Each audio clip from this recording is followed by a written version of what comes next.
Evil Empire, laughing all the way to the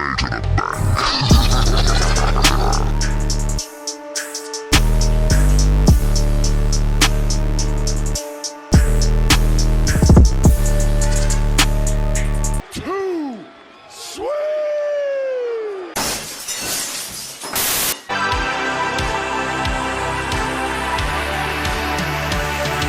Alright, what is up guys? 112 here, and this is my sit down that I did with the one, the only Toy Gains. So I had a lot of fun. I'm not gonna lie, I was a little nervous when I first had the idea of approaching Gains to see if he would want to do this. And he reached back, no problem. We ended up finding a date and a time that worked best for the both of us. And I'm usually a little nervous whenever I meet people for the first time.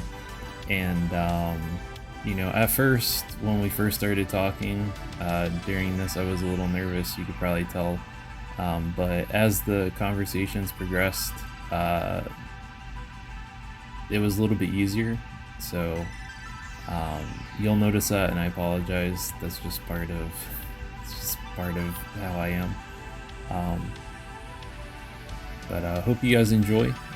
Thank you, Toy Gains, for doing this with me again. If you ever want to do a sit down again in the future, I'd love to.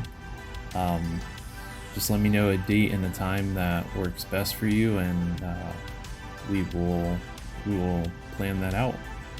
So with that being said, this is my sit down with Toy Gains, and before I end it here and get into the sit down, Tuesday, September 17th at 5 o'clock, I will be doing a live sit down talking with the one, the only Mython the Python, and we will be talking toys, a little bit of cosplay, and stuff like that. So if you're interested, I already have the stream set up already. I just need to do a creative thumbnail, and you know, if you can stop by, feel free to stop by, support the channel, support Mython, and you know, chill with us, ask a few questions if you want to, and yeah, really cool.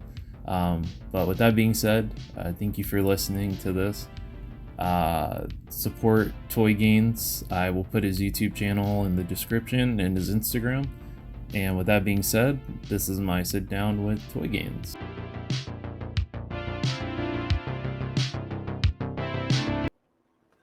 Alright, ladies and gentlemen, I'm back with another sit down, and I have a special guest, someone I've been looking forward to talking to, and that is the man himself, Mr. Toy Gains. Sir, how are you this evening? I'm good, man. I just took a 4-hour power nap, so I hope I don't disappoint you. Sometimes you just lay down and you don't wake up, but I hope, you know, I don't do that soon and never wake up. So I'm having some fun. Oh no, that's okay. I've been busy. I've been moving stuff all around here, dusting my shelves, putting all my figures back up. It's been a pain in the ass. Yeah, it's overwhelming. It sucks living in a state that's known for a lot of dust. So it's a pain in the ass having to take everything down, dust it, put everything back up, and then have to do it in another week. So yeah, but I do have a question for you. So how long have you been collecting for? Oh my god. So listen. I don't think I've stopped. I know there was a period when video games and girls, when I got my license, when I first got my driver's license, the appeal of the adventure of life, you know, hit me. And then video games kind of got interesting with like Final Fantasy VII on the PlayStation. And I was like a real big moment for video games that like, holy shit, look at these cutscenes, 3 discs, what is going on, you know? So video games had to take a back seat. Toys had to take a back seat. Coincidentally, there wasn't a lot of cool shit out there. There was Spawn and Powers of the Force. I'm sure here and there were some different things. So I probably took a break in that little 5-year window of PlayStation 1 really taking off. And then Phantom Menace, as with most adults at the time that had some extra cash, it kind of kickstarted it all over again. And you've probably seen them videos of Phantom Menace day they had at Toys R Us, where people were just rushing to Toys R Us at midnight, and it hasn't stopped since. In fact, prior to the video game story I just told you, I was still collecting TMNT. I may have been growing out of it and becoming a teenager, but the line was still cranking and making fun stuff. So I would buy it and just leave it in the package. So not that I always collected. You know, when I was a kid, technically you're collecting. You're getting your mom or your parents. You're making that birthday wish list. You know what I mean? So it's always my whole life. So I think I want to say it's the same way for me. I mean, obviously, all of us as kids, we all start collecting at some point, and we have a small collection, and then, like you said, eventually, you go through, your teens, and you go through puberty, and you go through, Sure. Changes physically and mentally, and you end up, having different interests. You get into video games, or you get into comic books, or you get into like you said, you get into girls. You start having feelings for girls. So and then eventually down the line, as you get a little bit older, you go into the toy section, or on social media, you have a whole bunch of toy collectors, that maybe end up following, and you see something from your childhood and you're like, oh, I remember having this at so-and-so age back in so-and-so, and I didn't know that they were remaking this. And then you go to the store and they have it, and you buy, and all those feelings come back, and it kind of reignites what was lost. I know for me, I definitely took a break from collecting, and then I didn't get back into collecting until I was 16 in high school. And I had the old, so as a kid I grew up watching wrestling. I know that's something Tony has in common. You grew up watching, obviously, during the 80s. I was watching during the beginning of the Ruthless Aggression era, and I think I dropped off around 2009, 2010. So growing up, I had the Jax figures. They had the weird proportions. Some of them had big heads, small heads, weird faces. And then when I went into the store one day and I saw that Mattel was making wrestling figures, and I mean, I couldn't believe it. The proportions were a little bit better. Articulation was better. Yeah, sure. And at that time, I think they were, $15 bucks? Yeah. I think, and now they're 20, 25 some places. Yeah. And then eventually as time went on, I dabbled a little bit into Marvel Legends.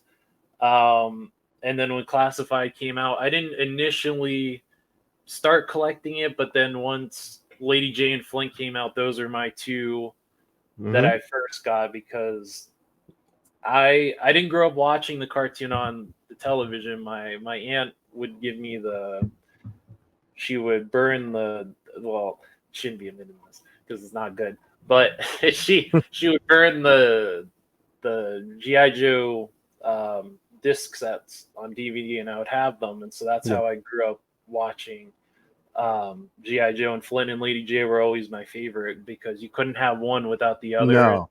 One always played off the other. Yeah. Flint had a great voice actor. I'm sure Brian Yojo Jerk knows the actor's name. That voice actor was so good that played Flint too. It really commanded the screen. You know what I mean? I think he's going to be down here at a convention. Oh, really? Next month or so. Yeah, I met Optimus Prime not too long ago. Oh, you met Peter Cullen. Oh, I didn't know. Dude, listen. Sometimes when you meet people that you grew up watching, or you have all these fond memories, you're just gonna say something that everyone else said, which is fine. I'm sure they're still flattered, but sometimes you just freeze up and you don't even know what to say. I don't know what I said to Peter. Just thank you, maybe, and you know, No, I understand. Some of my coworkers and I, we went to it's called Fan Expo down here, but it's like it's like our Comic Con, Sure. but on a little bit of a smaller scale, not as big as San Diego.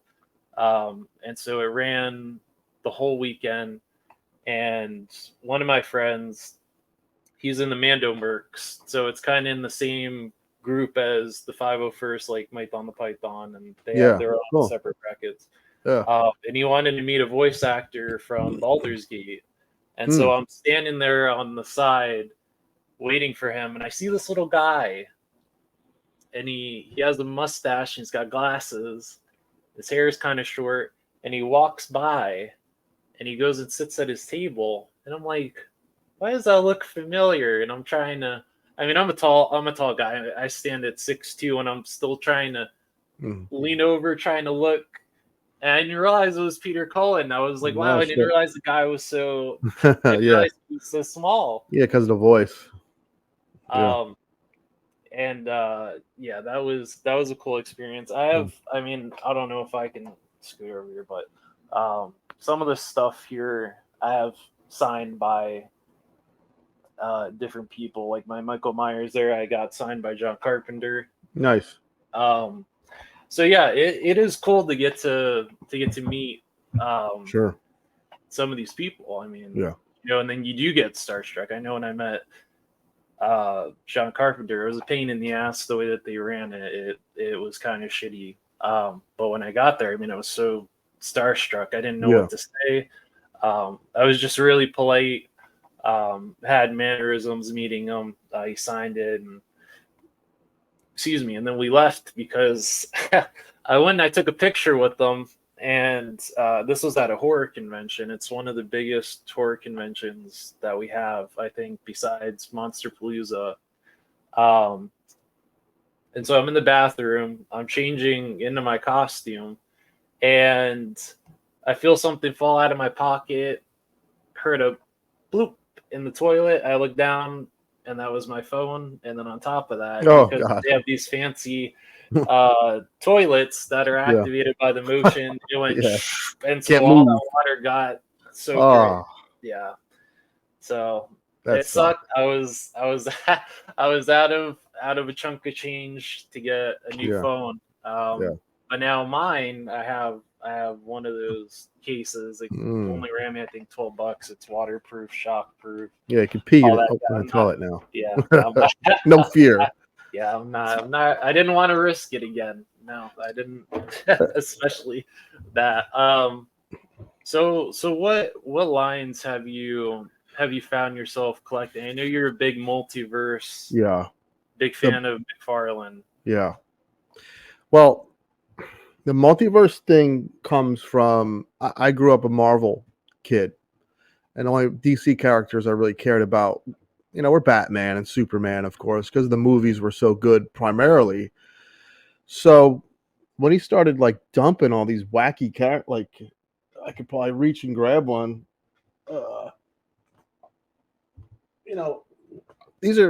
I wasn't familiar with Blue Beetle, so. Yeah, and this is what's cool about me liking that is most of the time people will say, "Oh, everyone's just chasing and collecting nostalgia," which I disagree with. I think we're cool. A cool design is a cool design and it's timeless. So you mentioned Flint. I'll put Flint's design up there with any modern character from any movie or any figure. I don't think it's always chasing nostalgia, and I'm proof of it because I didn't know who this was. It's a good price point, and I wanted to collect it. So that's probably the thing I seek out the most because it's still fun because he's still cranking out things I haven't seen before and things I have seen, like the Batman Returns movie wave. The other stuff, Motu is really getting fun. The 7-inch Masterverse stuff when they're kind of recreating the 5-inch line in bigger scale figures. That's really fun to collect. And I'm all over the place because I like to experience even if it's just one figure from a line, it's that new experience of like, oh, this is what this is. Okay, this is why people like this. I did that with Valiverse and Mayfex, and you hope it doesn't get you down to too big of a rabbit hole if you really fall in love with the line, because as you know, one of our big enemies is toy collectors is money, as you mentioned, dust and shelf space. So you got to draw the line somewhere. But I own at least one figure from probably 90% of the toy companies out there, and it's a bit overwhelming, but it's been very fun. And what you could do is just sell it. That's what eBay is there for, right? Very. Yeah. I gotta think. I know Valiverse is one, Classified Yeah. is one, but with Classified, I cherry pick. I don't Mhm. get everybody because I It's don't a like lot. everybody, Okay. and it is a lot. Yeah. But and then with the troops, like with the officers, the Crimson Guards, I try to Yeah. limit myself to like 3 or 4. Me too. Um, Unless I see like if I saw a bunch on a crazy sale, sure, maybe. It'd be cool to have 50 Cobra troops, lined up. like when somehow, some way, I don't understand how. I went to Ollie's around. Actually, no, I went to Ollie's on my birthday last year because I was like, you know what? I'll go in there. They had some stuff that I was looking at the last time I went, and just kind of take a shot in the dark and see. Well, they had the Zorana, Yeah. the Sergeant Slaughter, the Crimson Yeah. Guards. I grabbed 2 for myself, and I grabbed 1 for a friend, and then I grabbed the Slaughter for somebody. Mhm. And then as I was leaving, I saw something that I didn't think I was going to see. I'll talk about it in a minute because it does play into another line that I've enjoyed collecting. Okay. And so I ended up messaging uh, my friend, and he wanted 2 Crimson Guards. And so by the time I went in there, they were probably gone. Because I mean, when I walked in, I saw a dude with like 10 or 12. I mean, Yeah, the people go box nuts. was filled. Yeah. Yeah. And so I just gave him my extra one. What's the fourth Uh, enemy? The reseller. yeah, it sucks, man, especially Yeah, with all these, because once the information gets out, that's it. it's hunting season. And there are people that will sell a $6 figure for $10, $12 and see it as double the profit and have no issue with it. So Yep, it it's sucks. funny. So what was the other figure that you saw that you're collecting? So it's right here. Come It on. sits on my shelf. It's Come on. the Oh, boat nice. Fortnite. You collect Fortnite, or you bought that for the Joes? I so when Hasbro first announced Mhm. the Fortnite line, I was a little on the fence. That's before I jumped on to Fortnite and started playing it. Yeah.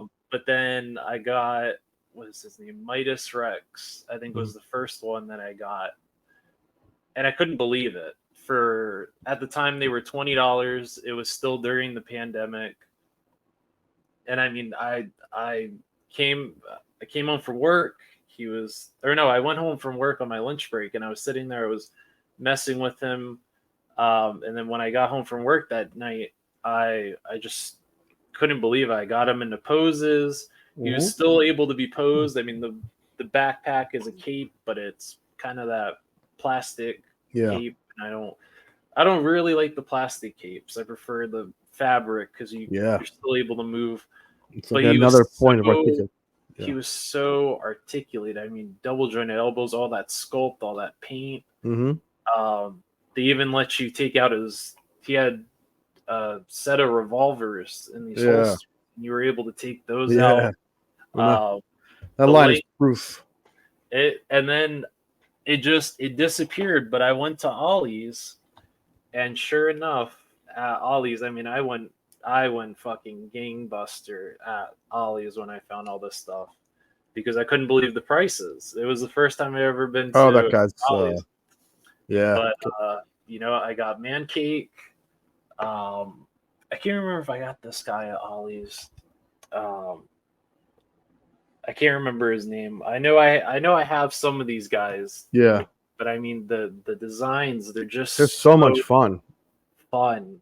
And that's And proof that kids aren't playing with toys because, even a line as big as Fortnite, you couldn't. No, same with Roblox. When Roblox, when my daughter first discovered Roblox, she fell in love with it.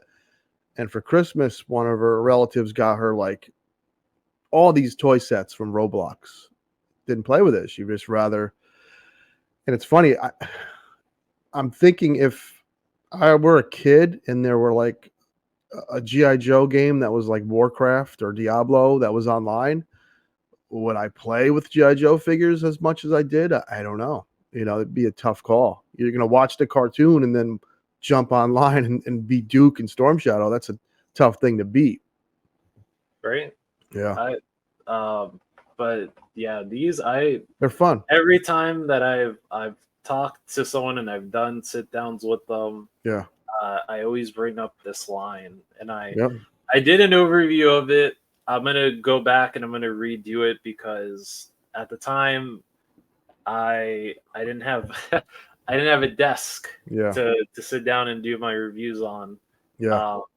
And so I kind of shot it a little ghetto. The audio quality wasn't that great, but I'm gonna go back and You're gonna redo start it. But somewhere. I mean these figures. I wish I had them as a kid because they're just the fun factor is there. It's like G.I. Joe mixed in a blender with like kooky cartoon stuff.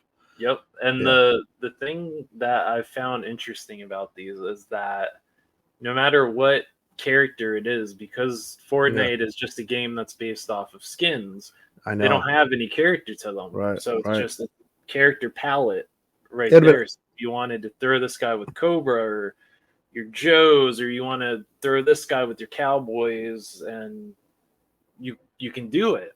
Yeah. And it's just How awesome would it have been if those figures maybe price them a little higher, maybe $5 higher, and when you buy the figure, you get a code for the skin on the game. That would have been awesome.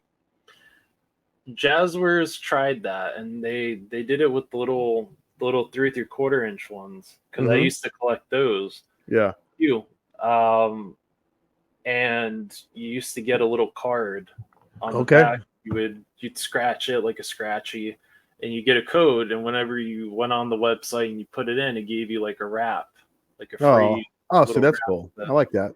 for the guns. Yeah. But yeah, and then that line disappeared, I think, because their distribution went real bad during the pandemic. Everything halted, and so there were lines that weren't getting out, but then people were finding them overseas. And then Amazon was supposed to get some exclusives, and then those got canceled. Yeah, it's a mess. It was a mess. So for the people that are completionists, they were never able to finish the wave because that's what I kind of. That's one thing I try not to do. I know. So you asked me about collecting, and I kind of goes in waves. There's really cool shit out there, and you got to collect because there's so much out there. Around 2008 to 2011, this is in between Hasbro getting the Marvel Legends from Toy Biz. Yeah, Toy Biz was kind of making them tiny 3 3/4, even smaller Marvel figures. And I'm like, I'm not going to recollect a bunch of Marvel figures. Only thing I was collecting was like Nekahara, Mezco movie stuff. So there wasn't a lot out there. And then around 2011, 12, like the floodgates opened for Marvel Legends, and Mattel with the wrestling, as you mentioned, got much better. And the show, I would just go to TRU or Target for the NECA section, and now where we're at, or there's so much stuff out there to collect. So now with the fact that TRU doesn't exist anymore, do you think that it's kind of been a positive or a negative when it comes it's been less fun. I used to have I don't really hunt anymore because of BBTS, which is nice, and there's just Target. So there was a point in my life where I would do like this big loop that entailed like Kmart, a Walmart, a Target, a Toys R Us, another Toys R Us, another Target, and it would just be me and a friend just hunting. This is like when Black Series, I think, first came out, that first wave.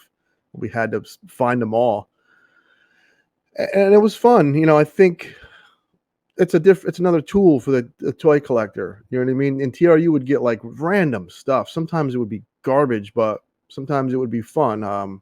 Like Diamond Select was at Toys R Us, and Mezco was at Toys R Us. NECA movie stuff. So it stinks, and I'm shocked that someone hasn't stepped up. I seen GameStop is going to get back into retro games, and they're going to open new stores for retro gaming. I think it'd be the perfect time to open a new toy store that also sold video games, but sadly that hasn't happened. So maybe TS has made it easier, but some of the fun is gone, some of the charm. You know what I mean? Mm-hmm. Yeah, I even remember KB Toys. Of course, KB Toys. Yes. Luckily, I got to experience KB Toys. I lived by the mall when about 15 years ago, and I mean I lived right by the mall, and I would go to KB every Friday and load up on stuff on sale, and their sales were great. Like I got the Mattel DC line. I think I got like 50 figures in like a month span, like $5 a piece. So I'm from Jersey. So I was born in Belleville, but I grew up in Kearney. My family grew up in Kearney. Mm-hmm. And so every time I would go over to my grandparents' house, because they lived not even a mile from the shopping center. So it was KB Toys, and then Kmart was right next to it. Yeah. And so they would take me down there sometimes, and I would get to pick something out. And so at the time, they had the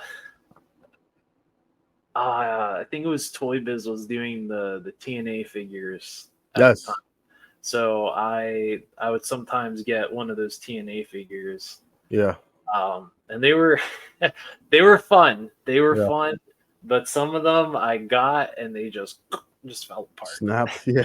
It would just crumble. Like I had a Jeff Hardy, and I went to go, do a swanton bomb off a ladder, and he just like bomb blew his up. arm. His arms fell off and his head fell off, and I was like, yeah, it's funny.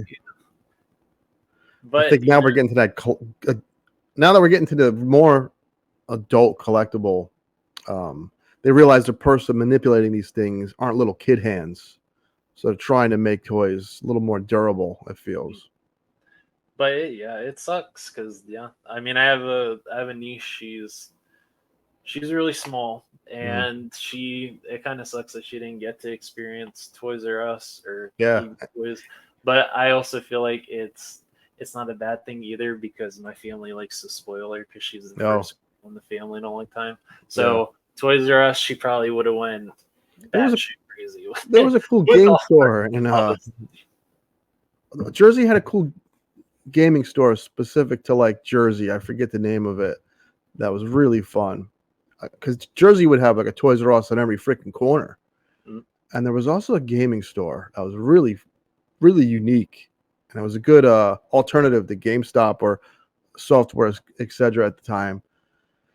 The name is not coming to me, but I would do like a Jersey tour for all these TRUs. Towns, Totowa, New Jersey, and Edison. And I would go to like several New Jersey Toys R Us's. That was another big run I would do, especially around Christmas time, because they would get all these toys. And so I miss it. I miss Toys R Us. I actually have a pretty sad video I did the last day at my local Toys R Us, and I was there with my daughter, as you mentioned, and she used to run around Toys R Us because you could ride the bikes and ride the skateboards. It sucks. I remember there was a Toys R Us in Jersey City. And it was in a shopping center, and I can't remember if it was a TGI Fridays or if it was an Applebee's that was in that little area. But not that far from there was like I can't remember what store it was. But Yeah. it was like a secondhand store, and they would get 25th anniversary and Rise of Cobra stuff in there. Yeah. Um, and so I remember having a Cobra Bazooka Trooper. I remember having a General Hawk from there. But my fondest memory from that Toys R Us is I remember uh, they took me out for like a birthday dinner, and one of my good friends, one as a childhood friend, I wish I was still in contact with them because him, his mom, and his dad are so cool. And we used to play COD together. Um, he gifted me. It was a Pursuit of Cobra Jungle Viper, and I lost it between the move from here to Jersey. Um, and so I found one again on eBay, but that will always be my favorite Pursuit of Cobra Hmm. figure is that Jungle Viper. And if Classified ever does it again, I I want one. That way I have because I have just the fondest memory of us just Yeah. ripping the. I mean, we ripped that package apart at the Fridays. We Yeah.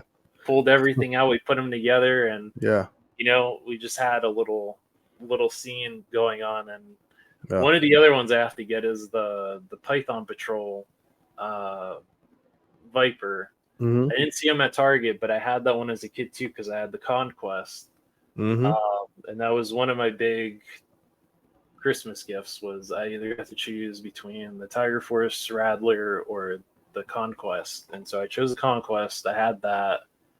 Um, I don't know what happened to it, but I still had as a kid, I still had the pilot for it, and so eventually I want to put it up there. I know it's people talk about nostalgia and all Yeah. that stuff on how it's not good, but I feel like in some instances like that it's good because you look at it, you get I think it's fine. member berries. Like we mentioned, things. We have nostalgia for it because it's good. Mhm. It'd be like if I could put this into a different category. That'd be like someone saying, "You just have nostalgia." Just say you're a writer or someone who likes to read. Imagine saying to them, "You just have nostalgia for William Shakespeare. He wasn't that good." You wouldn't say that to a writer, but you are someone who likes to read. When something is really good, and that window for us for the toys is like 77 with Star Wars to like 90 with TMNT. Everything in between, Masters of the Universe and GI Joe and Thundercats, those designs were just so freaking good. So I don't really think nostalgia is just a part of it. Of course, you just shared a story where you had all these good times, but it wouldn't have been a good time if the toy was a piece of crap that you didn't like. That was some, Yep. you know what I mean. You wouldn't have bought it. So nostalgia to me is, I think it's a word people kick around that I think they want to be gatekeepers or really force their opinions on others, and I don't get that sometimes. That's the one thing about the hobby that sometimes is odd, is the arguing and the gatekeeping and the this is better than that. It's like, well, who cares, Yeah, I mean, for a lot of us, this is our Therapy, escape man. from the Oh. everyday bullshit. Funny, it's funny, yeah. It's our therapy. I going back to when you said, when did I start collecting, and I never stopped, and this realm of adult collectors, we all kind of found out about each other because of the internet and Facebook toy groups, and then YouTube, of course. So prior to that, I remember being on a date, and I went to see the 40-year-old virgin, and he had that massive toy collection. And even myself, I was like, holy shit, this dude has some shit. And the girl I was with was like, oh, it's you. I was 30 something at the time. And I was like, I guess so. So it really, I didn't know we didn't know there was collectors, so many of us until, toy groups hit and YouTube, of course. And it's normal now. And I think maybe it always was, just people couldn't get the word out there.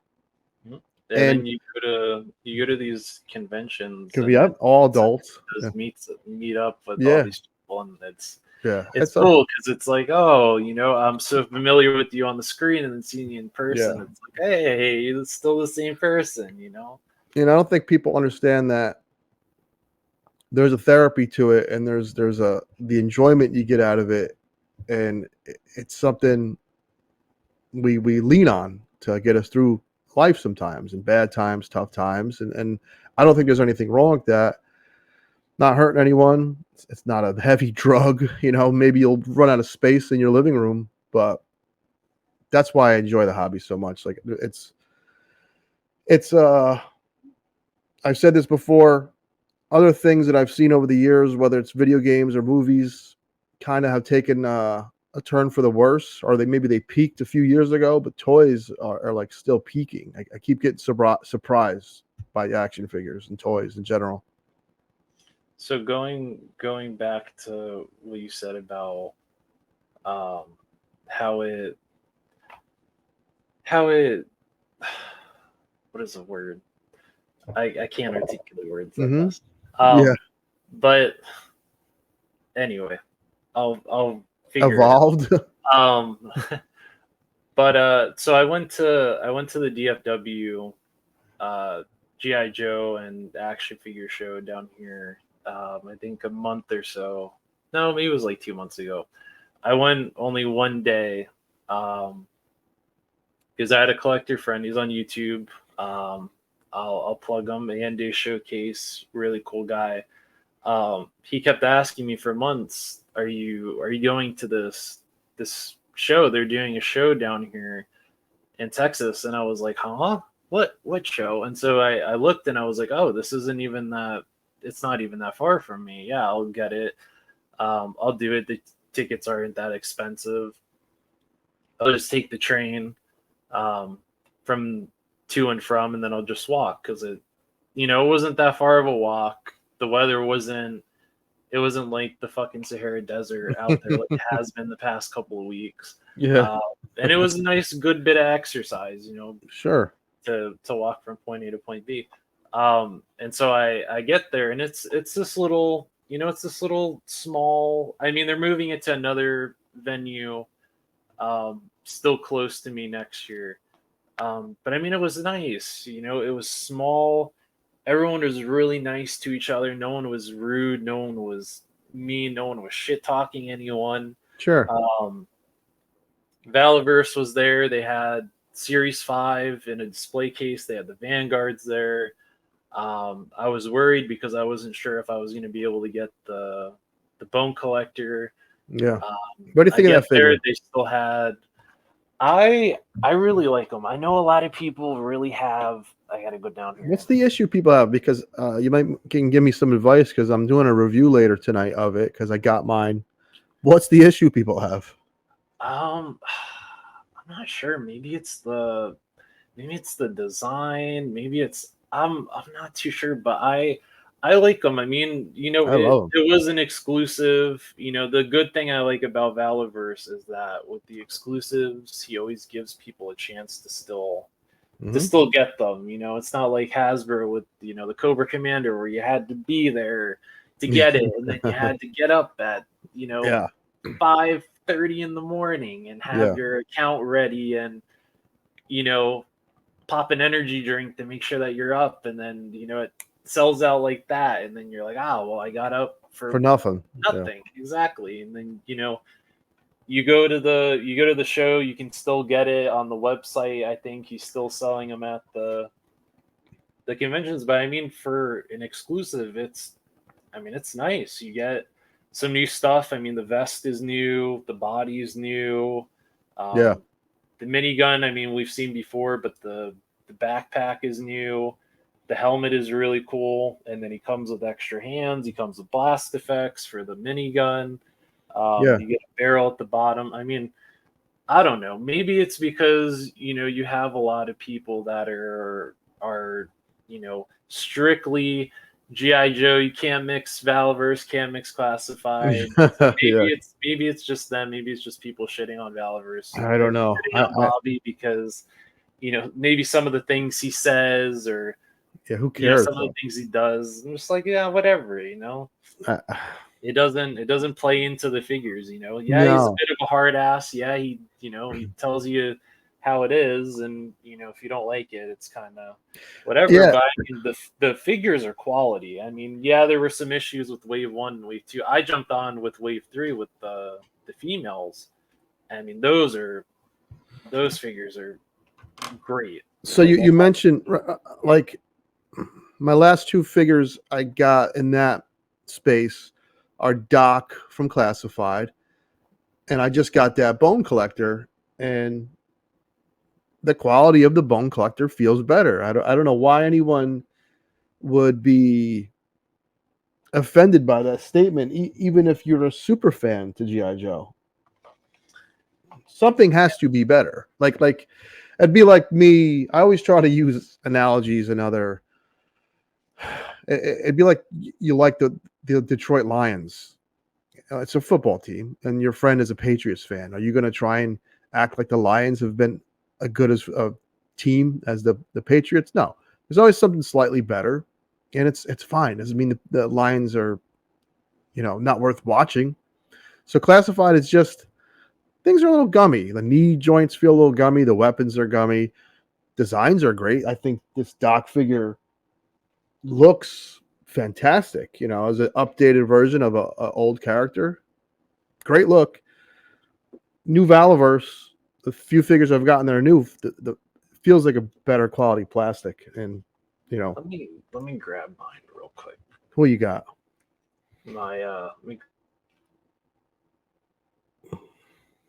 Uh-oh. Hi, gang. I don't know if he hit a button or I may as well continue on my point. I get a lot of shit for liking DC. Oh, I was going to go. Oh, so you're Doc. That'd be good. Yeah. I did a couple of different things with mine. I threw on I can't remember where the hell I got this backpack. I think the gun was from some Valaverse pack, but Yeah. it's a nice update to Doc. I know Yeah. some people were, a little, it's not the classic Doc. He doesn't. Well, if you cut the vest off, I'm sure he would. But I think it's weird with Joe fans. You try to change some things, and they started fucking riot in the groups and stuff like that. That's why I don't do the groups anymore, man. I do them because I like to watch it from a distance. Distant, like have popcorn. And right now, DC Multiverse groups are just the group has gone off the rails where people are complaining about too much product being out there when platinums used to be hard to find. And it's like, of all things to complain about, you're complaining about availability. I don't get it. I mean, there's nothing wrong with there being. No, I think people just. I would rather have variety than scarcity when it comes to. People like the safety net of not a lot of collectors, but there are collectors out there who like the justification that what I purchased will have a value down the road. They're afraid to buy something that will have zero value. And so when something is scarce, it automatically gives it an initial value. There's no guarantee that 10 years from now, anyone will give a shit about a platinum Wonder Woman from McFarlane. So I hate to break it to them, but right now that platinum edition of Wonder Woman was so scarce. She's a $120 figure. And they like that in the back of their minds. Like, I'm a collector, but I'm also an investor, and it's like, to me, that's a silly way to collect. You shouldn't, it's fine if something happens, you get a value. That's the cherry on top. You know what I mean? But you shouldn't collect with the pretense that this is a good investment. There's no guarantees with this toy game that anything's going to have any value. Yeah. I couldn't agree with you more. I feel like if you're gonna collect, buy it if you like it. If you don't like it, you don't have to buy it. Yeah, that's the great thing about collecting and having all that variety. If you don't like Doc, you don't have to get Doc. You could get Jinx, you could get Night Creeper, you could get Yeah. So and so. You Sure. don't like all the Cobra Troopers. You don't have to buy all the Cobra Troopers. No, of Um, course not. Like you like know, I mentioned, NECA Turtles. Once I hit all the classic people, Rocksteady, Bebop, Krang, blah. I'm sure you know all the names. I stopped once they started making characters that were in the cartoon like once. I'm like, I don't need every single Ninja Turtle figure, and that's back to when you said with completionists. So you can stop, as you mentioned. You don't need if you don't like the design, don't buy them. yeah, There's I there's completely no understand. there's no toy police that are gonna come knocking on your door at midnight and say to you, "Wait a minute, you have Lady J in Flint and you don't have Doc. You got to come with us. You're under arrest." There's no you can Yeah, relax. it's it's weird, man. People are weird, I but see people weird, but this most stock of us are is normal. The Doc is nice. it's good. Yeah. I Oh yeah. I really fucking. he might be on my list of the figure of the year Oh, because he's for solid. this year's. There's so many good figures this year. It's I don't even want to think about it doing a list. I did one. I mean, I wasn't stressed out, but I had all these figures in front of me, and I'm like, I don't know who to pick. They're all have something different, something good about them, and this year is no different. like I just got the McFarlane Dark Side because Oh shit! Can one you of my can you go grab them? Mine uh, is on the way, man. one of my Sorry, dude. coworkers. No, you're good. You're good. You're good. Hang on, I got you. I get excited. It's funny. A new toy, man. Just seeing it still gets the juices flowing. I have him pre-ordered in Big Bad Toy Store, and for some, there you are. Okay, let me put the Dahmers on, dude. Now, first glance, he's an impressive looking chunk of plastic for $40, right? The cape, The key what? is what the cape is. I have some mixed feelings on the cape. It's a shame you can't remove it easily. That would have been smart. You can Oh, you can. kind of. So when you pop his head off, he kind of has. He's got a weird head system. So it's like this. So it kind of looks like a sentinel head. And then where the cape is tucked in, it's tucked in under the logo. So I think if you peel that off, you could take the cape off and put a new one on. The cape, it's not bad. It's just, I think because of either the material or the way that he put the wiring in here, it sits weird. So it looks like it's constantly blowing, even if you. I can see what you're saying. I see what you're saying. Even if you mess with it. Gets a dramatic effect. Other than that, any issues? I know people had some arm popping off issues, and there's a fix for that. With his arms, I think if you push it in too hard, they pop out. But they're not. Yeah. It's not going to be like if you put it on your shelf. It's just gonna, fall apart. But he's nice. He's nice. The funny thing is, so I had him pre-ordered, and my coworker pre-ordered 2 by accident from GameStop, and so he sold me his extra. Then I go to try to cancel mine, and Amazon wouldn't let me. So now I'm stuck with 2 Dark Sides. So maybe I'll hold on to it for a giveaway or something. So in case anyone doesn't end up having one, maybe I'll figure out something to do with that. It's one of my most anticipated figures. But it's nice. I mean, if you weren't feeling the Mezco one, and you weren't feeling that price point, this is a nice solid. He's solid. I mean, you could shake him, and I mean, you could give this to a kid, and a kid would be able to play with this. And besides the arms, he could really play with that. And I like that. I like that about the McFarlane stuff. Sure. I agree. You could give it to a kid, or I tell people, I say on the channel, McFarlane is somewhere in between adult collector and child's toy.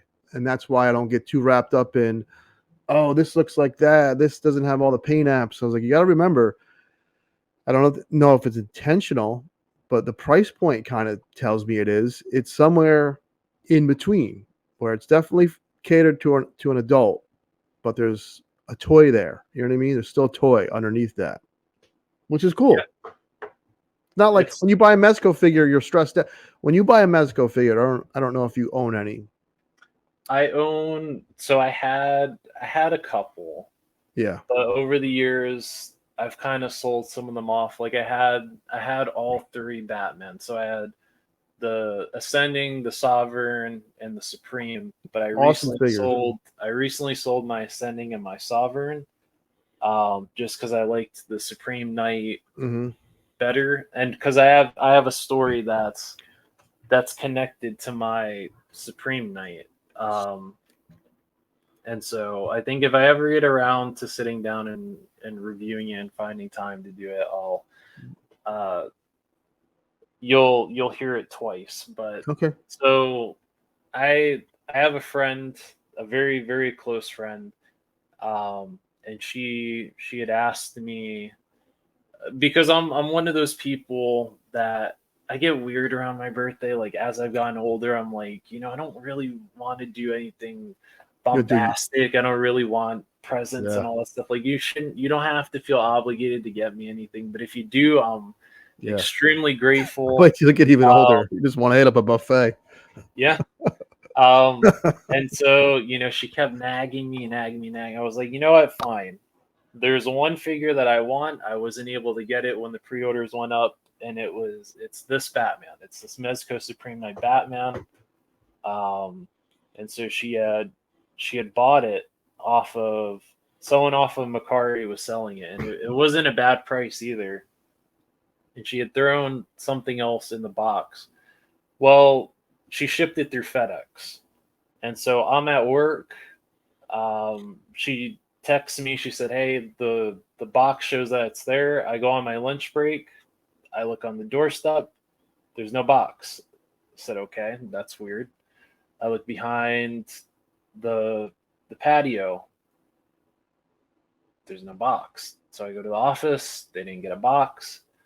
So I'm still stumbled to this day whether or not either the driver just scanned it and took it, or someone was waiting and took it. Yeah. But it was a case of the porch pirates, and this isn't the first time it's happened. Yeah. It happened once before, and I had a big Ringside Collectibles order, and I had 2 Ultimate Editions in there, and I had an AEW Cody Rhodes in there, and that was stolen off my porch while I was at work. Mm.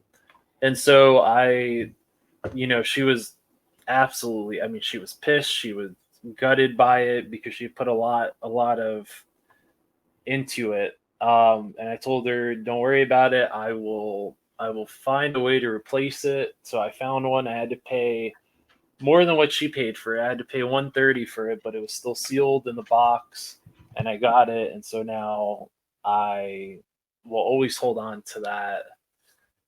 I will always hold on to that. Even if times get real tough and money gets real tight, Yeah. I will absolutely refuse to sell that figure because of just the emotional attachment behind that. And that will always be my favorite Mezco, is because of that story, the attachment to that item. Yeah. I mean, Sure. but he's a great Batman. He's a very solid. He's got I call him Grandpa Batman. Grumpy old bastard under that cowl. But he's great. He's my favorite out of all 3 of them. He comes with the different hands. He comes with the cool grapple gun. Mm-hmm. He has the cool kind of techie gauntlet where you could talk to Alfred or Oracle with it. Yep. It's fun. It's a fun figure. I wish Mezcos weren't so pricey these days. I remember when $80. When they used to cost even less than that, when they were like 69. 60. Yep. I saw the Myers and Space Ghost at Comic-Con, $69. And I regret not getting both of them. This is 2015 maybe. And their price points just keep going up and up and up. And so, you own a Mezco. There's a slight bit of responsibility there. You just can't pick it up and do whatever you want. So stuff will tear, and it's more delicate than It's like yeah. like a mini. It's like a scaled down Hot Toy. Toys, but with a little bit more articulation. Yeah, playability. So yeah, it's Yeah. it's a lot. I know once the prices started going up, I said that I wasn't gonna do Mezco anymore, but I caved in for one more. It's the Mezco Ghostface that they did. Oh, cool. So I Not have, out yet. I have It's the not out, NECA. Not yet. I think it shows November on Big Bad because that's where I pre-ordered. I want the Leatherface because the cool That thing about the one- Leatherface, he comes in everything. And if like a year goes by, you get bored, you could put him in the suit. If you want to go back to the classic, you could do that. Or you could buy two. Yeah, I think if I do end up getting it, I'll probably keep him in the pretty lady suit and then get the NECA one that's in the I have that one. the regular costume. Yeah, But that one is the Mezco one is really cool because it comes with the bucket that's full of the blood, the chainsaw. You can push the button and it makes the revving sound, and you get different blood effects for the mallet and the chainsaw. And if you like taking pictures, I mean, you could pretty much use any Marvel legend, any person that's willing to be a helpless victim to Leatherface. Yeah, you have the hooks. You can everything. Hook the figure. Ryan, I have to go soon, so I want to ask you some questions before I leave. If that's cool. Okay, go ahead. I see you're a horror fan. Yes, sir. What's your favorite horror movie and why? That's a tough one. Man, I have a couple of favorites. Okay, let's hear them. So the 70 Halloween has always been my favorite. I always put on in rotation. Can't go wrong with that. Perfect the original movie, by the way. Scream. I like that one. Yeah. Because I remember, I don't remember seeing all of it as a kid, but I remember seeing the opening of it with Drew Barrymore and the poorly cut wig. I saw that saw that movie in the theater, and let me tell you something. That was a fucking hell of a good time. Yeah. There was an energy in that movie theater, dude, because horror movies and the big screen, it's funny. They come in waves too. Like now you get one every month, it seems. That was a stretch there. It wasn't a big horror movie in a while. And that Scream in the theater was top. It's a funny story with Scream and how the production of it and the story of how it came to be. But I think it also worked really well because at the time internet was still a new thing. Yeah. And anyone could call you from a telephone and stalk you. I mean, that was always an issue with throughout the 80s and 70s with with Dahmer and Bundy and Gacy and all these different and Richard Ramirez, all the classics. Real horror stuff. Yeah. So you had all of that going on. So I think it worked really well because it's something that could happen. Sure. And then I'll throw a real goofy one that I like. I love Killer Clowns from Outer Space. I know Skelly loves clowns and she's a huge fan, but I love it. I still feel like it's the king of B comedy movies because it's good. It's not a super scary. I mean, if you watch it as a kid, it's kind of goofy. It's kind of scary at times, but it's one of those where you could have a couple of drinks, put it on, you could laugh your ass off because of how outrageous and how off the wall, batshit insane the practical effects are so well done in that movie, and it's part of the story. It makes it really fun. They didn't have a lot they weren't given a lot of money to make that movie either, Yeah. and it still holds up to this day, and it has one of those cult followings. It's like Return of the Living Dead. When it first came out, people didn't really like it, Oh but man, now it has its own, and I love Return. I of the saw Living that, and I rented that, and it scared the shit out of me because, as you know, in the beginning they talk about it like it's real. So my child brain was like, "Am I watching a fucking true story here?" And my dad was babysitting me, and this is the back in the day when you leave your kids alone. I rented 2 movies, and he bought me the Havoc, the GI Joe Havoc, which this is a. You mentioned a story earlier about a GI Joe. They remade it. You'd have to grab it. Mine would be the Havoc because of this night. We come full circle here, which is my favorite thing with these fucking shows. I rent Return of the Living Dead, got the Havoc, watching the movie. I fucking hid like in the closet waiting for my dad to come home. But that movie's fantastic, man. And it has it all, almost like Killer Clowns, where that little bit of comedy is in there, the special effects. It's scary at times. That's my favorite horror movie. Yeah, it's Bar it's none, so man. good, and the story behind on how it was, Yeah. how it came to be is so interesting Yeah. because of, you know, the splitting of the rights of Sure. after Night of the Living Dead between Romero. And I think Romero that it's public domain still now. Mhm. Night of the Living Dead. I think you could probably show that movie on your YouTube channel and nothing would happen, which is wild to me. It's it's a good one. Yeah. That's my favorite. So one more one more I got one more question for you. Go I meant to ask it way earlier.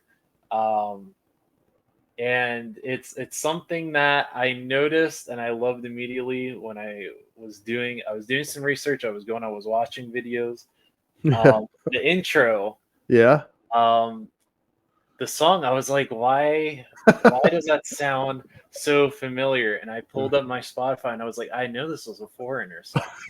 So I went through and I clicked on every single Foreigner song, trying to, because I was like, I know I've heard that song before, because Yeah.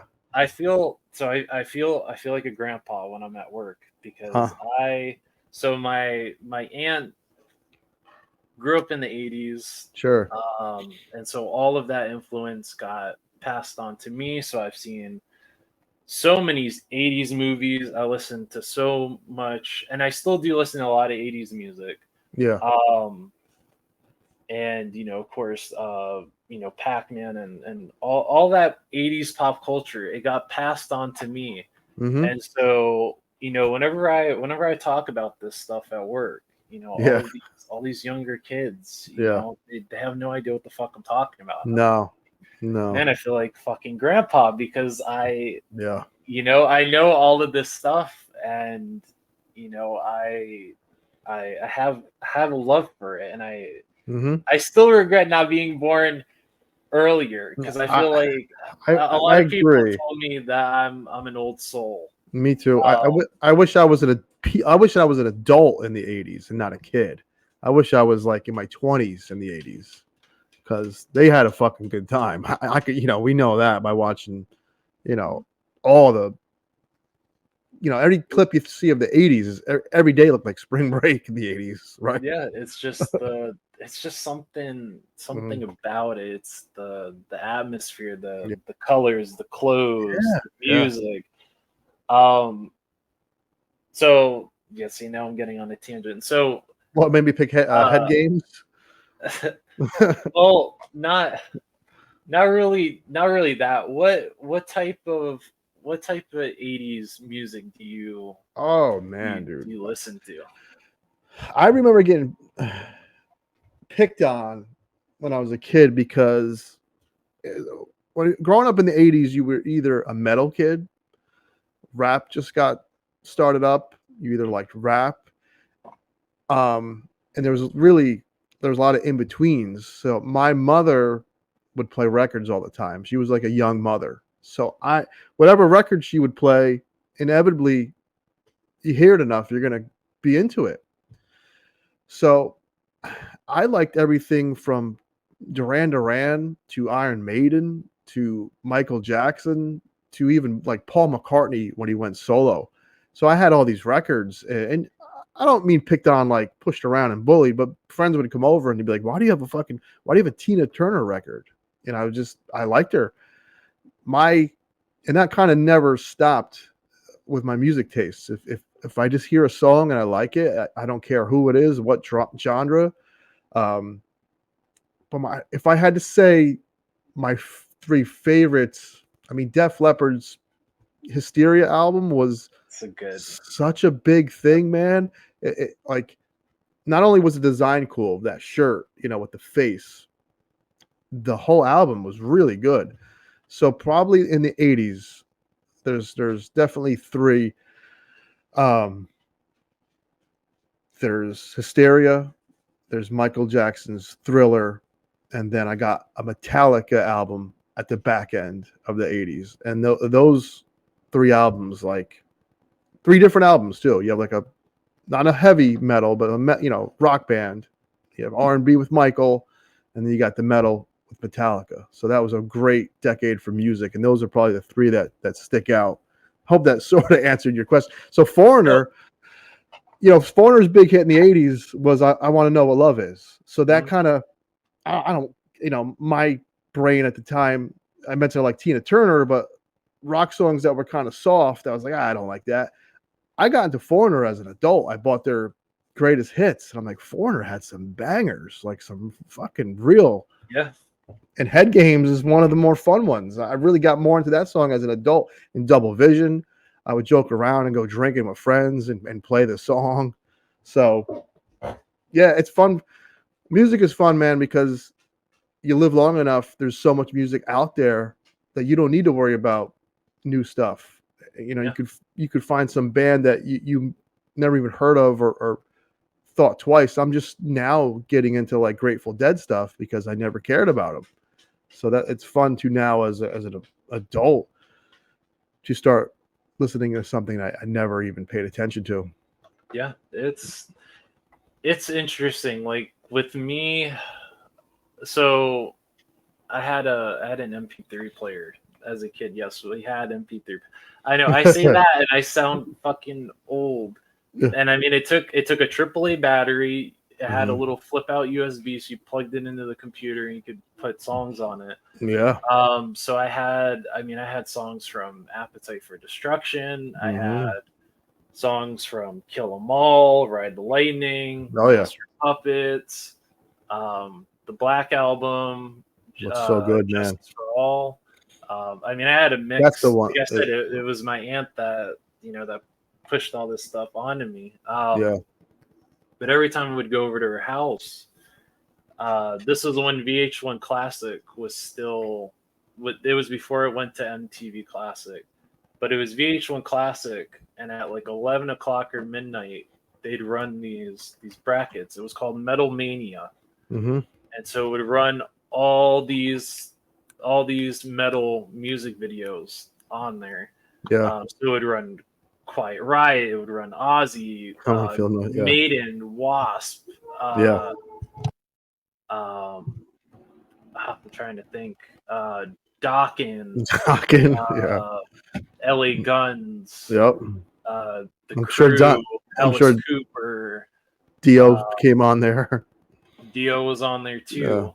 Yeah. So I mean, all of these would be on, and I would just sit there. I mean, even I know you guys have the joke of Danzig, but I mean, Danzig was on. Oh, we like Danzig. He's a character. And it was always the live version he did of Mother from '93, and I mean, he was fucking jacked, man. He was lifting. So what's funny about that is,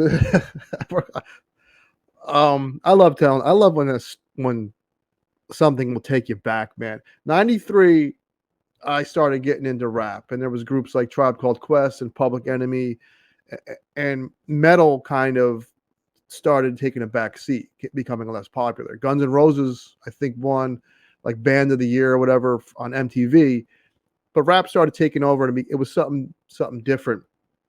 But I remember Ricky Rackman and his Headbangers Ball show. I still watch that, even though most of my friends started to hate rock music, but I didn't care. I liked what I liked. And I remember that damn Mother video coming on. And like, we were all supposed to go out, hit the streets, drink 40s, all that stupid kid stuff. I was like, I got to watch this. They're going to show the new Danzig video. And it was that Mother video, and he was all jacked, yelling to the crowd. It was so worth it. I was like, I remember that video just like etched in my brain. I think I saw it at like 11:15 at night on a Friday. And I love that damn video and that song. Love playing it on Guitar Hero. Yeah, it's so funny, like seeing him like fucking. I mean, jacked. Like I know him and members of the Misfits. They would lift weights. That's part of the appeal. Like Gary like Only would. I mean, he would lift weights, and there's I can't remember what his name is off the top of my head. Nardwar. Oh yeah, the guy that would go around and do an interview. He did an interview with the Misfits, and it was Jerry Only, and it was when when Danzig had left the Misfits and he wanted to go do his own thing, and Michael Graves was doing the vocals for Misfits, but they had the drummer from the Ramones on there, and so that was so. If you have time, okay, I'm gonna watch it. It is so fucking funny because he goes on a whole thing talking about Black Flag and how he would invite all these people over because he's an Italian, and Italian families, they his mom would make lasagna and he would invite everyone over and they all have lasagna. And it's just so funny. But yeah, it's just something about like those old music videos. They just had MTV when it was just music. It was just it was just something. I mean, Cyndi Lauper, you had Lita Ford. Mm-hmm. Which is funny because I haven't seen that music video in a while, but I mean I popped that on. Kiss Me Once. Yeah, I mean I just popped on, like, if you go on YouTube and you type in VH1 Metal Mania, it's just people have made, I mean, like 400 plus songs in this playlist, and so that popped on there, and I was just like, holy shit, Lita Ford was something. She was something in the 80s with that guitar. You wished you were the guitar. Yep. It's like my daughter now, if she wants to hear a song, she pops on YouTube, the song is there. If she wants it, you just buy it. It's on your phone, you can just listen to it. Back in the 80s, you had to, there was like, you saw the video, you waited for the album to come out, and you hoped the album was good because you couldn't pick and choose the songs you wanted from the album. You needed that tape or CD or album to be good. And when it was good, I think it meant something more to you. You know what I mean? Because now this artist that you put your faith in with your $12 or $10, they've given you 15 good songs. You know what I mean? So it was like you had that connection because there was that trust. Whereas now a kid could buy, I don't know, one Drake song, one little whatever song, and you could pick and choose. Mm-hmm. So there's no like, sure, you're a fan of someone, but it's not as the connection wasn't as intimate, if you ask me. You know what I mean? Like when I bought that Hysteria album and it was that good, it was just like, this is it. This is my freaking album of the summer, man. Like, and you just got caught up in it a little more. And they'll never know that because they didn't grow up in it. But the stories you mentioned, being able to grow up in that era is just phenomenal. And all them lead people that had this presence, as you mentioned, the Misfits, the Lita Ford, and Ozzy. I don't think we'll ever see that shit again, man. Like Ozzy had this legacy of like biting bats off heads and the dark makeup, and he was like a lead that was just like, there was so many kids that wore a shirt that said Ozzy Osbourne. Like it's strange if you think about it. That's just the name of a guy. That was the name of his band that happened to be his name. And every kid had an Ozzy Osbourne shirt. Like I don't know if we'll see stuff like that again. to think that it was from Diary of a Madman, Mm, I think up until Bark of the Moon. yeah, I mean that just that short period. yeah, made him. That was huge. when Randy Rhoads jumped from Quiet Riot to become Ozzy's Mm. guitarist. Yeah, And I mean every single song off those albums yeah, till he tragically passed. I mean yep, every yeah. single solo is just burned in your Yeah. head. And You got a good music a- knowledge, man. You should do some it's- freaking music channel. I mean, yeah, I'm filled with useless fat. It's not useless. It's there's a therapy to collecting. There's a therapy to bringing up these stories and talking about it because it's our history. You know, I didn't fight in Vietnam. You know what I mean? right. I grew up in the '80s where all these cool things existed. You know, so it's our little history. So it's fun. And then after well, Bark and the Moon, it had Jakey was the guitarist, and everyone underappreciates him, but he's such a good guitarist, man. I mean, we got so many good songs Hell yeah. off of that. But yeah, it was just, I mean, it must have been something. I mean, you could have came home at 2:00 in the morning or 2:00 in the afternoon, and you would just pop on the TV and it was just MTV, Yeah. and it was constantly playing music, and it just You're a little see it again. You're a little younger than me, so the grunge scene happened probably in your sweet spot of being able to buy music. Did you get into the grunge bands, Pearl Jam and So I was born in '99. oh, okay. So Link, Yeah. So like, So- you see what I mean? I sound born in '99, so older. you weren't even Linkin Park was when you were a baby. Mhm.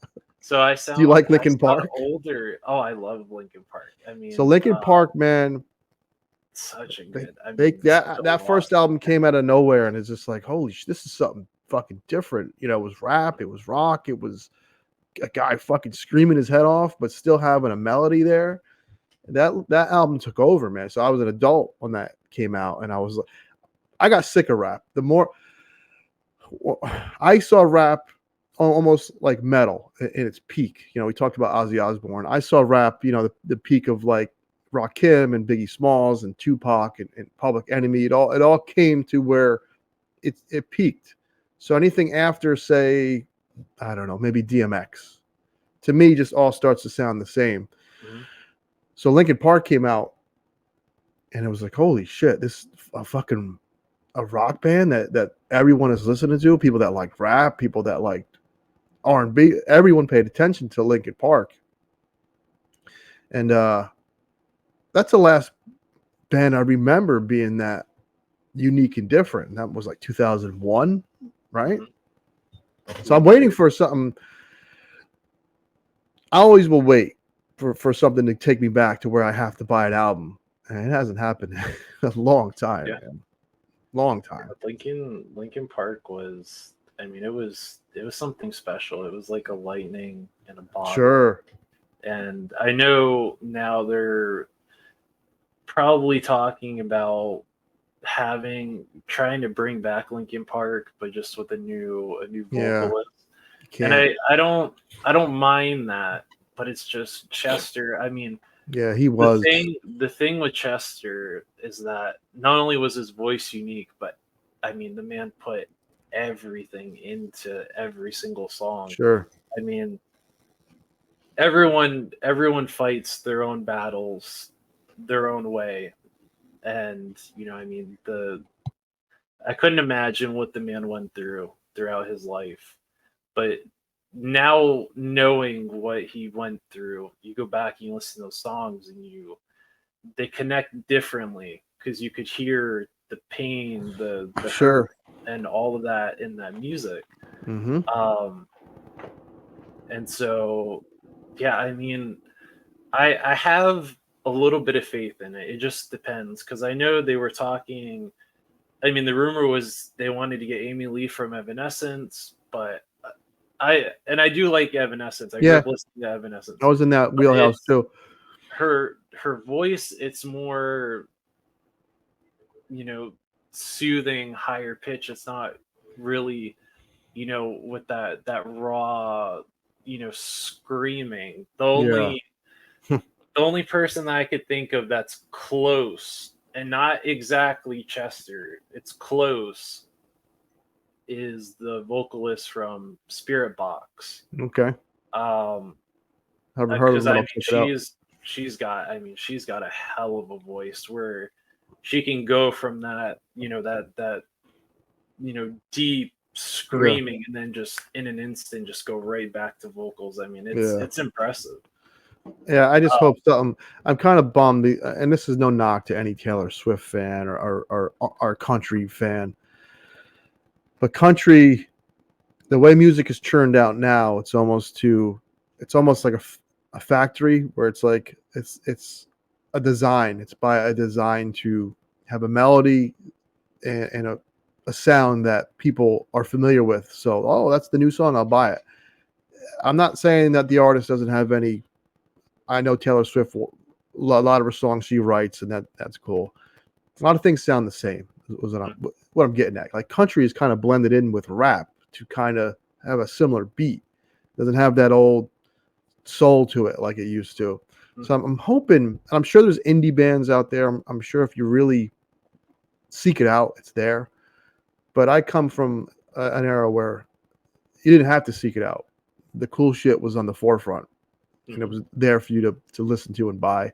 And I just hope something new and unique makes a comeback, because it can't just keep being rap and country and pop songs about breaking up with your fucking ex-boyfriend. Yeah. I mean, come on. It sucks. I It sucks, man. I'll be at work and I'll be like forced Oh, to listen to it. And it's just like, put me out of my misery. it's the same 6 songs over and over again, and they're not very good. It's like, I'm just like, and then when I go on my lunch break, I'm just like, this is gonna sound. Like, this put is in my gonna- earbuds. Let me put on my music. Yeah, I don't even know. Like I said, I can't recall the last album I was like, I have to go buy this, and that stinks. But things peak. I say this all the time. Things aren't. As time goes on, there's no guarantee that certain things will get better. Video games, music, film. Films probably peaked. You just mentioned your favorite movie was Halloween. Mine is Return of the Living Dead.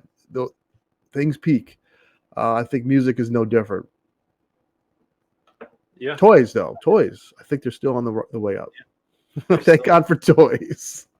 Especially if it's priced right, because Priced right. There's still the price is king. price point is like you always say, price is king. And I think yeah. now you have companies that are on the up and up when it comes to that. Yeah. Now one more thing. Mhm. I know I said one more thing. Yeah. One more thing, and then if you have any questions for me, you let me Yeah. know. But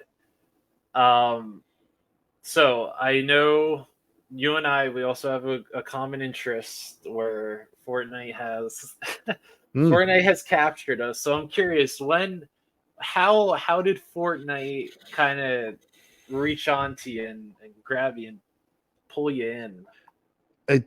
So I tried Fortnite a bunch of times, and every time I played it, it would be a disaster. Whatever flavor of the month was, whether it was like the Goku Dragon Ball powers, I would get annihilated. So about 6 months ago, a friend of mine, who I haven't spoken to in years because he moved away, we had some differences, but we patched it up. He's like, hey, I play Fortnite now. This is a guy my age. We're in our 40s, man. We have such a good time, dude. We laugh like we were back on the NES days on my couch. And I'm almost going to fucking tear up. So for a video game to bring me back to feeling like a kid, it's awesome. I'm going to play with them tonight. So I have to hop off. So right now, dude, I am fucking, who am I? And the other thing is this, it's a playground. I'm a stormtrooper, classic stormtrooper, right? Mm-hmm. With Falcon's backpack and Captain America's shield. You know, it's like you feel like a child. Like you're playing with your toys, but in a virtual setting. And I love the game. It's a simple but brilliant design, and it's almost a flawless game experience. And video gaming will always be. You asked me about toys. When did I start and stop? And I kind of never did. I have never stopped playing video games since 5 years old, man. That's a long time. Since the Atari, you know, you had 3 things on the screen, and now I'm a stormtrooper running around on a battlefield. No, that's awesome. I mean, Oh, yeah. I think so. Growing up, my sister had a Nintendo 64, and we'd play that. But I didn't get my first my own, you know, system to call my own until the PlayStation 2, and I had both versions. I had the big fat one, Sure. and that one shitted out on me Yeah. because it stopped reading the discs. Yeah. And so my sister, she took up a job, and she busted her ass to save up enough and gifted me the slim one. Mm-hmm. And I mean, I rocked that shit for God, almost 13 years. And then No, baby. the family house got hit by sorry, I have something in my eye. I know it That's looks fine. like I'm tearing up. That's all right, dude. And then the house got hit by a tornado, and so the room that it was in, I mean, it just got completely fucked up with the insulation foam and all that stuff. And so my aunt bought me a PlayStation 4. Mm-hmm. And so I had that, and I played that through the pandemic because my previous job that I worked at a senior care facility. And so during the pandemic, they would ask people who work graveyard shift to stay over and make sure, you know, if there were some residents that were roaming the halls, you know, to make sure that you got them back to where they needed to be. And so, I mean, I didn't take up Fortnite then, but I took up Warzone. Mm-hmm. And Fun so times. I played Warzone for Mhm. that period of time, and then I got what COD was that? Cold War, I think. And I mean, I haven't played COD since Modern Warfare 2, I think. Yeah. No, Black Ops 2. I mean, that's how far the back it's been. best And so one. I picked that up. Best one, though. I mostly played it for the zombies, Mm. and so that got me through the pandemic. And then, you know, like I said, I didn't get into Fortnite until I got the figures, and I was like, okay, these look kind of cool. Let me get in on it. And I didn't get into the previous seasons where all the, you know, they had Deadpool and the Marvel stuff. I didn't get into that. I think it was the end of chapter 2 when Carnage was in their battle pass. And so I started playing then, and I would just play with the randoms because I didn't have any friends then. But I mean, I've met some really cool people throughout playing those, and we get together and we play whenever we can. But I mean, yeah, it is fun. It is it's a fun game, and you know, you try to explain it to people. Yeah. They kind of look at you funny, but it is definitely it's definitely an experience when you get a group of friends together. You know, no matter, you know, if you're, you know, you're 40 or you're 50 or you're 20 or you're 30, you all get together on a weekend, you know, on your days off. Yep. You get together and you shoot the shit, and you just play just to have fun. And it's, I mean, the fun factor is there. Our third teammate, and he's when we really need a win, we bring in that third teammate. He's in 6th grade. So, and when he comes in, I obviously don't curse. I don't curse much when I play anyway. I don't feel a need to, but I really make sure I don't say anything too weird for the freaking 6th grader. And he just happened to jump in one of our games because we had it open by accident, and this kid is kicking ass. Mhm. And I hear him yell to his mom, one more match. I was like, Jesus, kid, how old are you? So, it has an appeal. Sixth Mhm. grader, grown ass man in his 40s with a kid and a job and responsibilities. But that's what gaming should be about, just fun. Yeah. Everybody worries about story and does it do this? Does it do that? No, Yep. if you could pick it up and it feels like a game, that's what's important. It's fun times, man. Yeah, This was a fun time too, man. It's fun. It's definitely fun. Like, I know I just recently, I think yesterday, I went to GameStop and I pre-ordered the new Call of Duty. I know it's the boo. Well, I'm how getting it dare for you free get with Monkey Break. Game Pass. So. Boo. How dare you Mhm. support Activision? But I mean, they're bringing back the thing that pulled me back into COD, and that's zombies. And they Mhm. did the whole showcase Yeah. thing this morning because I needed something on in the background. I'm one of those people. I need something on the background music, something while I'm cleaning or I'm editing my Sure. videos or something. And so Yeah. I mean, all the stuff they're doing for this new one it's I'm gonna get it. Well, I got it's Game cool. Pass, so I'll have it anyway. The thing about Call of Duty, when they do everything well, you got your single player campaign, you got the multiplayer, on the back end you have zombies. So you're getting your money's worth. That's the one thing about it that my price point is king thing also goes to video games. Like there's a value there, and there's something that's fun for everyone. So that's the part of Call of Duty that I appreciate. When they nail them three things, there's nothing better. It might be very familiar, but it's a proven recipe of something that works. People have tried more like realistic shooters like Battlefield, and it fails because there's a lot that goes into when you start using physics and trying to be at realism. Sometimes the fun is gone. You know what I mean? And that's the key. Mhm. On that note, I'm going to play a Star Wars game that has nothing realistic about it. You can punch a stormtrooper in the face and it hurts him, but it's fun. That's what's important. That's all I care about. Yeah. Yeah. But do you have any other questions for me? Because I know I'm taking up a lot of your time. No, it's fine, man. If Apologize. I would have found a way to bail if I wasn't having fun. Anytime you want to do this again and I'm free, I'm down. I'm glad you reached out to me. That this whole YouTube thing has been, like you're putting yourself out there, you're filming something, you're giving your opinion, and you don't know what's going to happen after that.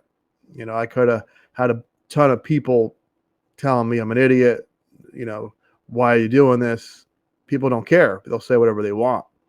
And I think we're getting a community, man. I think with we're all coming together, and you see it. We're talking now because of it, Mhm. and there's something really special about that. We don't know where we're going to be in 10 years, but where we are right now is something where it's our little space. So I appreciate you asking me on, and I'm down to do it again whenever I'm free. Yes, sir. I appreciate it. I appreciate what you boys do on the Mega Powers. You guys get me through my Good. work days every Monday and Thursday. That is Tony gets me through it on Sunday nights, and then I catch it on Tuesdays. I try to catch it on Wednesdays, but because I'm so adapted to the Central Time Zone, trying to because the Eastern is an hour ahead, and I haven't lived in that time zone in like 13, 14 years. It's I try to catch it when I can, but if I don't, I always make sure that I watch it. But yeah, well, it's basically a podcast. So if you don't see it that night, other than asking us a question, which is fun, that's getting really fun as well. We're all getting to know each other a little more, so we know I say this all the time. There's nothing wrong with busting someone's balls as long as you aren't a jerk about it, and that's part of the fun. Like people mess with me because I'm sweating usually. I have weird fetishes with sex dolls, so the chat brings something to the experience, and that's what I like about the show. There's some shows I watch, man. Well, guys will just ignore the chat, or they'll just read it and not have any like feedback. Like the chat is there. It's a part of it. You know what I mean? You gotta play. I actually lean on it, dude. I lean on it for like, oh shit, this is a good question. This is a good point. This is it brings something to the table. That's why I'm having so much fun with it. You know. I'm glad, man. Yeah, Yeah. I'm glad. I'm trying to get back into the swing of things. I took a break. I took a mental break. Yeah. From things because just so many things was going on. Yeah. And I had a friend that had gotten diagnosed with a form of cancer, and Yeah. I had another friend who was also dealing with depression, like Yeah. I do, and so it was a lot. And I was just like, I need to step back. I need to let everything play out. And then when everything's done and I'm in a better mindset, I can jump back into this. I can start doing all this stuff. And so, yeah, I mean, the people that, stick by with you through all that stuff is very appreciative. And yeah, it's just, you have no words except, just graciousness that, people that stick with you. Absolutely. But yeah, this was fun. I had to see if I could borrow Mython or Oh, I'm sure. if I can start borrowing people. These guys are we're all just old dorks who have a passion, man. And no, our crew, I could see it, man. None of us have like an ego about this, which I think is fucking silly. Like, I think it's one of the silliest things. I met a few of like YouTubers that are on like a next level and deservedly so. But to have an ego along with it is just a silly thing. You know what I mean? Like the people that care about you aren't ego-driven people. You know what I mean? It's not like if I meet a wrestler, I get why they have an ego. They're freaking 6'5". They got a million people watching them. Your ego is just gonna take over. And you're talking about toys all day. I'll leave that ego at the door. So I'm sure if you asked one of these guys to do it, they'd be more than willing. I will keep that. I'll keep that in mind. Yeah. But I'm gonna go ahead. We're gonna wrap this up because I know you got to get on your. I got 3 things to do, dude. All right, I'm not just gonna play. I'm gonna review that toy because it's Wednesday. I like to get a video out on Monday, Wednesday, and Friday, and I got to clean my top shelf. Then around 7:30, play the Fortnite. It's baby. game time. But yeah, if you ever want to play, I'm always, well, not always free, but when I'm on my off days or like later on in the evening, I'm all right. Message me your name up for Fortnite. I need. And then whenever the Call of Duty comes out, I think it's October 11th, 25th or something like that. Some weird. For some reason, they pick weird dates. But yeah, let me know, and I'll shoot you my username and stuff like that, and we'll have some fun. Peace, sweet. I'm down. But with that being said, sir, do you have any sign off, any final words? The sign off. It's let's take care, have fun. All right. With that being said, we're gonna end it here. So thank you so much for sitting down with me. I appreciate it. Of course.